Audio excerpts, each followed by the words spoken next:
Kenny Vaughn can tell you anything you'd like to know about long-distance water ski jumping.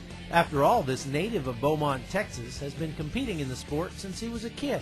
I started skiing when I was 11 years old, and I learned behind just a little flat-bottom boat with a 15-horsepower Evinrude motor on it. What started out as a pastime turned into a passion one day when he noticed a gold medal framed in his coach's office. I asked him what it was, and he told me it was a national championship medal. And at that moment, I wanted one. And so I set out to get one. But the journey to a national championship hasn't been without its setbacks.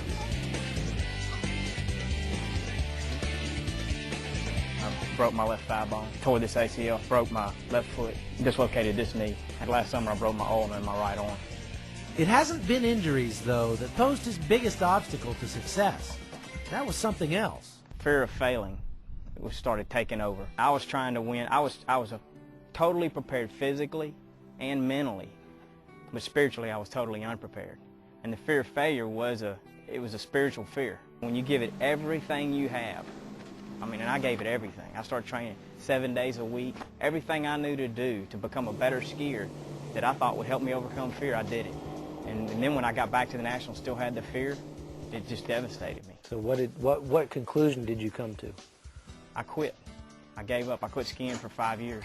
Beaten and depressed, Kenny put his gear away in a closet and stopped skiing for good.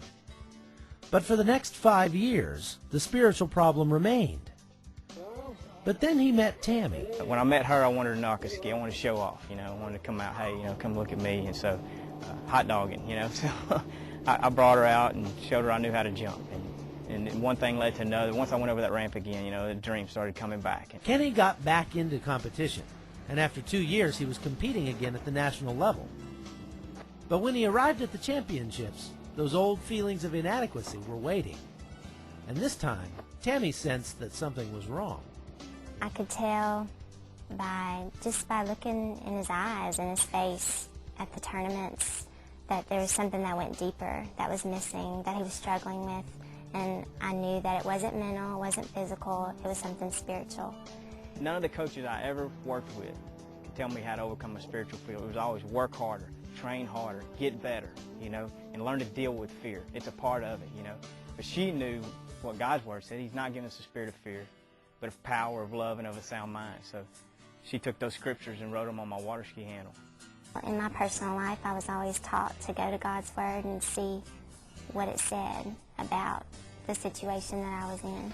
And I think that was the only way I knew I wanted to give him a piece of that.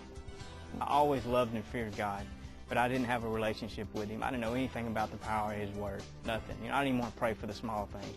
But once Kenny started learning to claim God's promises in his life, things began to change.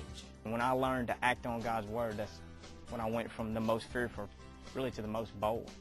When the 1996 season came around, Kenny went to Nationals with a new mindset. So, 1996 Nationals, you've got 3 jumps. Tell me what happened. Yeah, my first, I was going to have to jump 5 feet further than I'd ever jumped. The guy had really put a long jump out in front of me. My first jump was a good jump. I jumped a foot short of him. My second jump, I crashed and then busted a boot on my ski. And with the damage, we get 3 minutes for repairs. I didn't have time to fix anything. So all of a sudden, all the fear was back. And the circumstances were bad. It didn't seem like I had to me, I didn't see a way I could win the Nationals anymore. I just decided I'm going to do the best I can for you, Lord. Until I'm finished, regardless of my circumstances, I'm going to do the best I can for you. Surrendering his fear led to a 179-foot jump, a gold medal, and the fulfillment of Kenny's boyhood dream. I'll always treasure that medal because of what God did for me.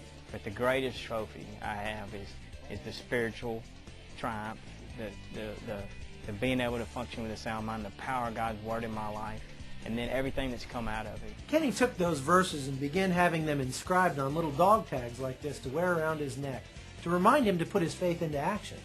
Well, God used those little trinkets to make a much bigger ministry than Kenny could have ever imagined. Many troops in the field in Iraq are wearing something called shields of strength. On the back of his dog tag were engraved these words from the book of Joshua. Have not I commanded thee? Be strong and of good courage. Be not afraid, neither be thou dismayed. For the Lord thy God is with thee. My prayer is that facing the same fears I was, challenges, and that can be their water ski handle. Had the Lord given me a championship when I was 14 or 15, all I would have to show for it would be a gold medal. That's it. Since I had to come through all the trials and all the hard knocks to get and learn to act on His word, to finally have my dream come true, now I've got so much more character and so much more of the power of His word in my relationship with Him that goes beyond water skiing to encompass my whole life and every challenge or fear I ever faced. And he's not kidding. I got to spend a late night with Kenny out in the South Texas swamps. And take it from me, he no longer struggles with fear. One might wonder, however, about the sound mind part, though.